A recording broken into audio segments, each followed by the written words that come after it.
The email came without a subject line, just a calendar invite titled Urgent LC. I opened it on instinct and immediately regretted it. 10:00 a.m. sharp. No room, no context, just the initials.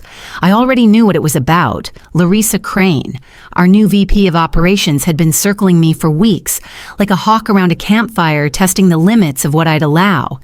She didn't understand compliance. She barely respected it, but she understood leverage, and today she thought she had some. I walked into her office exactly on time. The blinds were half drawn, the light angled to cast a long shadow across her glass desk. She didn't offer me a seat. Claudina. She began flipping open a red folder. I need you to approve this report. It's the final compliance summary for the Zymerex trial. I stepped closer, scanning the front page. My signature was already there. I haven't signed this, I said quietly, lifting the paper so she could see the faint mismatch in ink and alignment. And neither has Dr. Feld. These are forgeries. Larissa didn't flinch. She tapped her pen against the desk once, twice. We're already behind on submission. We don't have time for a re-review. I looked up at her. This document contains falsified participant data. That's not a delay issue. That's a felony. Her tone dropped a note. Look, I understand your thoroughness. But sometimes the bigger picture requires flexibility. I folded the folder shut and laid it back on her desk. I won't be a part of this. She stood up. Then sign it or you're out. I didn't blink. Then I'm out. The next hour blurred HR severance folder silence. I packed my few things while avoiding the eyes of colleagues who suddenly looked smaller, grayer, quieter. No one asked what happened. They already knew. Security escorted me out the revolving doors before noon. I stepped into the Boston wind carrying a cardboard box and a slow, deep breath. For the first time in years, I wasn't protecting anyone but myself. I turned the corner, heading toward the parking garage, and reached for my phone. I had backups. I had proof. And I had time. I slid the box onto the passenger seat and sat for a moment, palms resting on the wheel. A thin tremor passed through me. Not fear, not quite relief. Just release. 3 years of work reduced to a plant, a chipped ceramic mug, and a folder full of unfinished things.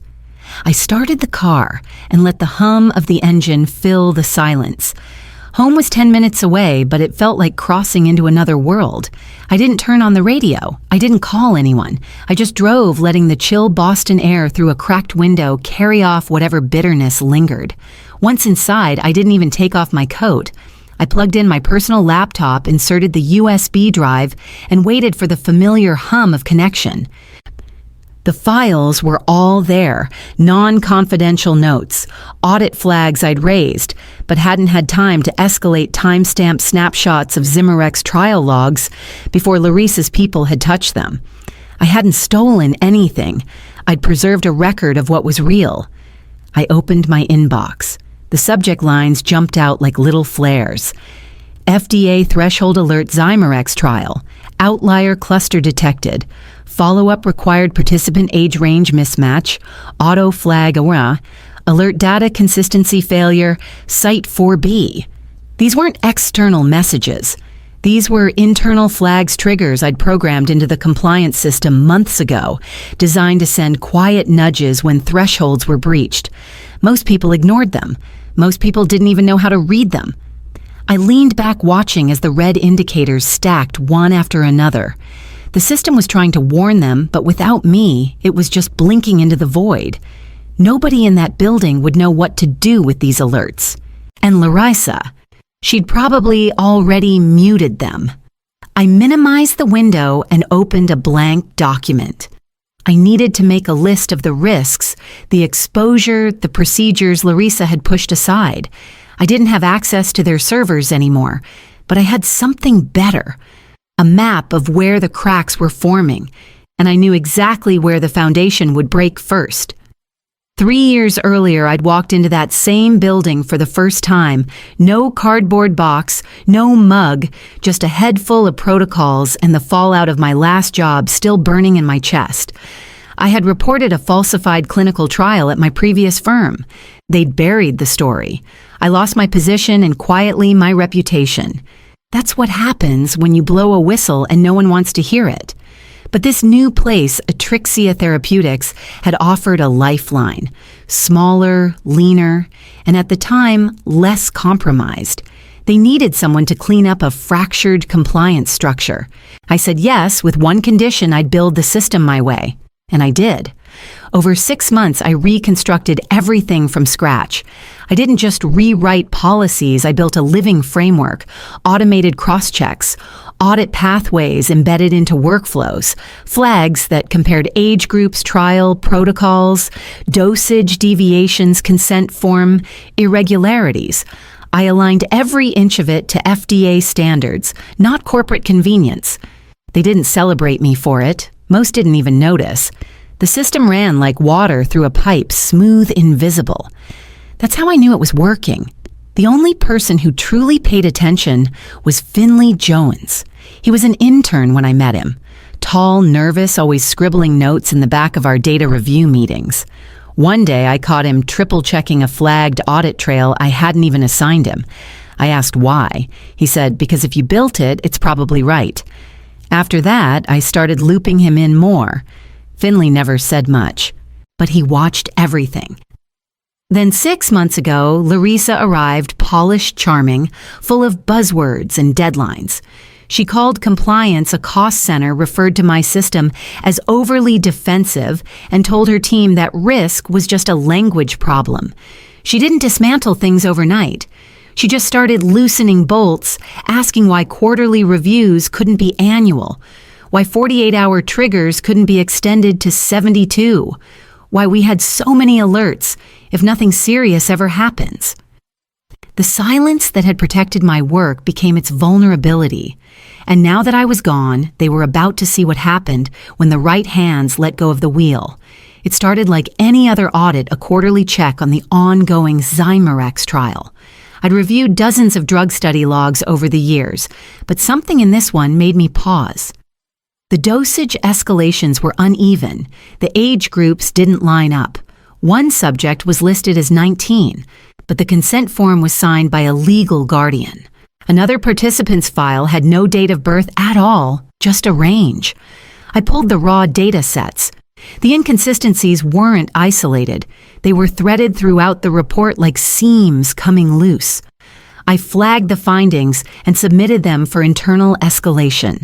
The protocol was clear: the CRO's report had to be re-reviewed before final compliance approval. The next morning, Larissa called me into her office. "You're over-interpreting early data," she said, tapping her pen like a metronome. "The trial is on a tight timeline. These are just documentation delays." "Documentation delays don't explain minors being enrolled in an adult phase study," I replied, "or missing signed consent forms." She smiled the way people do when they think they're being gracious while insulting you. "Claudina, you've done great work here, but sometimes perfectionism slows us down." That was her tell when she used praise to silence instead of recognize. Later that afternoon, while cross-checking the CRO contact list, I saw a name I hadn't noticed before: Graham Crane. Statistical analyst, subcontracted through the CRO. I clicked his LinkedIn profile out of habit. Larissa had posted a photo with him 6 months earlier, proud of my brilliant nephew starting his new role in biotech that changed everything. I didn't know if she was covering for him or for what the trial results were supposed to deliver. But now, her pressure made sense. The shortcuts, the sudden rush, the careful redirections. I didn't say anything to anyone that day, but I saved the profile the name "the payroll stub" that tied him to the trial. I printed the altered enrollment log and slid it into my locked drawer, because something told me that the file I was looking at wasn't just a mistake. It was a fuse waiting to burn straight through the company. The folder was already on the table when I walked in. Larissa didn't look up as I entered. She was too busy clicking her pen against her notebook in rhythm with the clock on the wall. I sat without being asked. "This is the updated compliance summary for Zimerex," she said, sliding the folder toward me. "Everything's been corrected. Please sign off." I opened it. The errors I had flagged a week earlier were gone, so were the original data sets. The numbers now fit neatly inside regulatory parameters like puzzle pieces forced into place. The signatures were all there, clean and centered, each one time-stamped perfectly. Only they weren't real. "This isn't a correction," I said, looking up. "It's a fabrication." Larissa's lips curved, but her eyes stayed cold. "It's a final version. We can't afford another delay." I closed the folder slowly, keeping my hand flat on the cover. "If I sign this, I'm falsifying data to a federal agency. You're overreacting." "No," I said. "You're underestimating how serious this is." She leaned forward. "You're replaceable, Claudina." "Maybe," I said, "but your lie isn't." The silence stretched long and taut. Then she stood and opened the door. Janet from HR was waiting, folder in hand, already looking exhausted. By 1:00 p.m., I was signing my own termination paperwork. Security met me in the hallway. I didn't resist. I didn't protest. I packed the same box I'd packed in my head a dozen times before Mugplant Personal Notebooks USB. The office was quiet. No one made eye contact. As I stepped into the elevator, Finley appeared in the corridor, hesitated, then crossed to me. He slipped a folded note into my palm and didn't say a word. I waited until the doors closed to read it. "Check your private inbox later tonight." I stared at the note, my fingers tightening around it. Something had shifted. He'd seen something he couldn't say out loud. I didn't know what I'd find waiting in that inbox, but I knew Finley wouldn't have reached out unless he thought it mattered. At 9:03 p.m., my personal inbox pinged with a single message, no subject, no greeting, just an attachment labeled "Read First," encrypted. I recognized Finley's encryption tag instantly. He'd used it once before when flagging an unauthorized access attempt in our audit system, a habit I'd taught him to protect anything sensitive. My stomach tightened as I entered the decryption key. Inside were screenshots, dozens of them, Slack messages, internal emails, chat threads I had never seen filled with passive-aggressive directives from Larissa and her team. Use the previous week's template. No need to rerun every field. It's just formatting. We're not changing outcomes. And then the one that locked my spine in place. Adjust the timestamp on the 4B trial logs. Don't tell Claudina yet, she's too by the book. There were even directives to remove automated alerts, my alerts.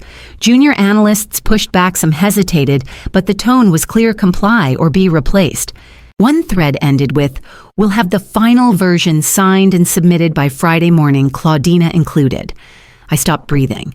The report hadn't just been edited, it had already been sent with my name. That changed everything. I opened the internal tracker site I'd bookmarked ages ago, FDA submission confirmations. It was public but slow. After several minutes, I found it. Zimerex, filed, time-stamped. My signature embedded on the compliance summary. I pushed my chair back and stood for a long moment. My heart wasn't racing, it was too heavy for that. I wasn't just dealing with workplace retaliation anymore. I was staring down federal fraud with my name tied to it. I grabbed my whistleblower folder. Yes, I'd built one.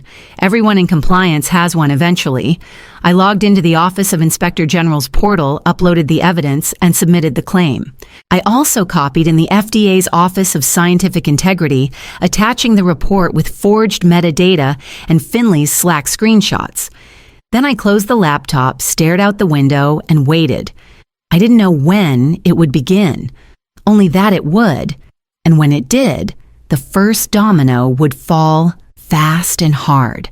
At 9:14 a.m., my phone buzzed. Finley Jones. "They're here." I didn't need clarification. I sat straighter. Coffee forgotten on the table. A second message followed, this time with a photo blurry from behind a conference room window. Two men in dark suits, one wearing a federal badge on a lanyard. and behind them, the firm's general counsel, Bo Tenner, visibly tense. Finley FDA rep plus internal counsel. They're asking for Larissa. I didn't reply. I didn't need to. I just waited. 10 minutes passed. Finley. She just walked in. No makeup, shaking. They brought printed versions of your original flagged reports. I closed my eyes briefly. I knew which ones he meant: the enrollment inconsistencies, the mismatched age brackets, the timestamp anomalies I'd highlighted in the original Zymerex audit draft, the ones they'd overwritten. Finley Bo isn't talking, just pointing to documents. Then 20 minutes of silence. At 10:01 a.m., a final message came through. Finley. They're walking her out. Quietly. Legal escort only. No security. No HR. I leaned back into the sofa. The room felt still in a way it hadn't for days. No headlines, no sirens, just a quiet extraction. That's how real consequences often begin. Not with a bang, but a whisper behind closed doors. They wouldn't want employees panicking. They wouldn't want the board to hear about it before they had a statement prepared. But they'd already crossed a threshold. My flagged reports were back on the table. My name was on record, but now as a witness, not an accomplice. Larissa's erasure of my role hadn't worked. In trying to silence me, she'd handed me the loudest voice in the room. By noon, I received an email not from Finley this time, but from Bo himself. Subject request for confidential consultation. I opened it. One line. Are you available to discuss urgent regulatory remediation strategy? I didn't respond immediately. I just stared at the screen and let it sit there burning quietly. And then I opened my calendar. The call came at 6:12 p.m. I recognized the number before I picked up. Bo Tenner, General Counsel. The last time I saw his face, it was across a polished conference table, while Larissa justified gutting the review cycle I'd spent years perfecting. Claudina, he said, his voice measured. Thank you for answering. I let the pause linger. Bo. I wanted to speak directly. He continued skipping small talk. You're aware, I assume, of what transpired today. I've heard things I said, keeping my tone cool. He exhaled once. We have a problem, a big one. Zymerex's compliance structure was altered far beyond what legal or regulatory policy allows. We're facing exposure on multiple fronts, and the systems in place to handle it well. Frankly, they no longer exist. That's unfortunate. He didn't push. We need help navigating this. Larissa's gone. The board is meeting tomorrow morning and we need to show we're taking corrective action. Would you consider returning in a consulting capacity, just for the remediation phase? I stood and walked to the window. The Boston skyline flickered against the glass like a reflection that didn't quite belong to me anymore. I'd consider it, I said. My rate is $6,000 per day with a 2-week minimum. I require full access and complete authority over protocol restoration, no oversight from current leadership, and I write the remediation timeline. He didn't flinch. Done. I'll have the agreement sent over by 8 a.m. One more thing I added. I choose my own team. You'll have what you need, he said. We're aware that we made a mistake. I didn't respond. I let that final sentence hang between us until the silence forced him to end the call. I returned to my desk and opened a fresh notebook. This time, it wasn't for risk reports or flagged violations. It was a blueprint. I'd spent 3 years holding the line in silence. Now I would rebuild the structure on my own terms. The same company that dismissed my warnings had just handed me the keys, and the first person I called was Finley. I walked through the glass doors of Atrixia with a visitor badge clipped to my coat and a contract in my bag worth 3 times my former annual salary. But that wasn't what mattered.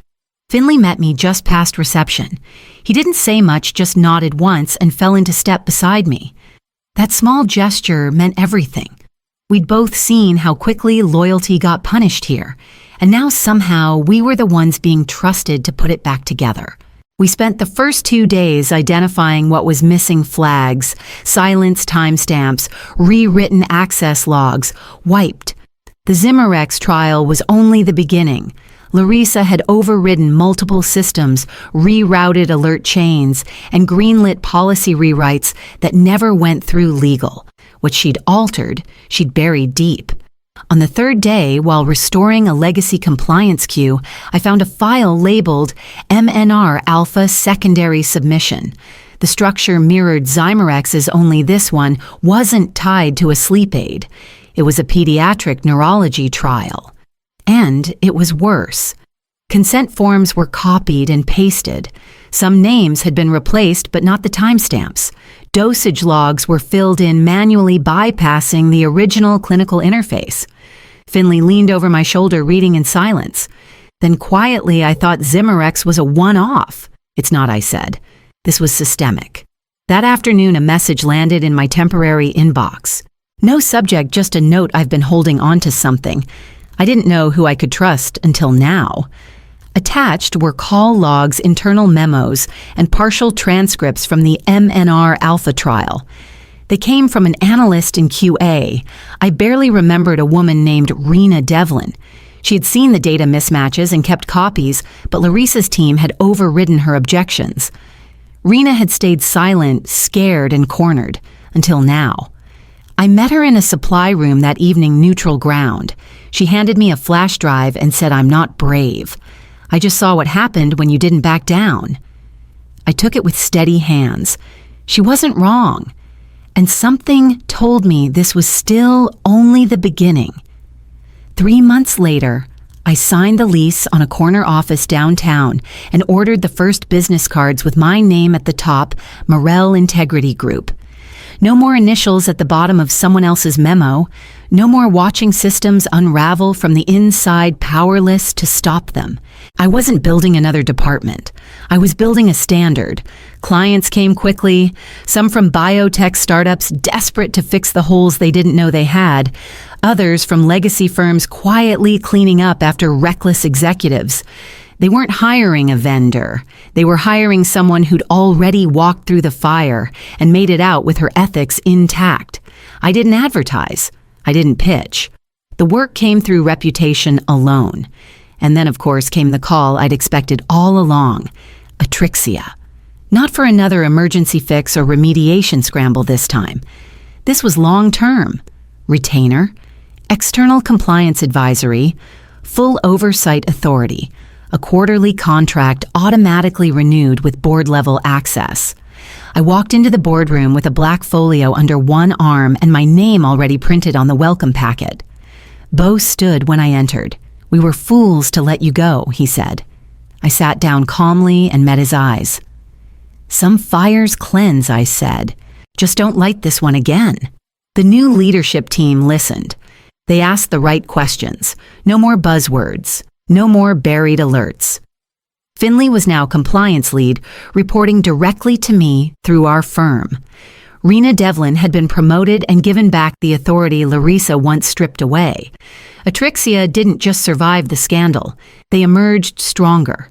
Not because they recovered, but because they finally let someone build a system designed to hold.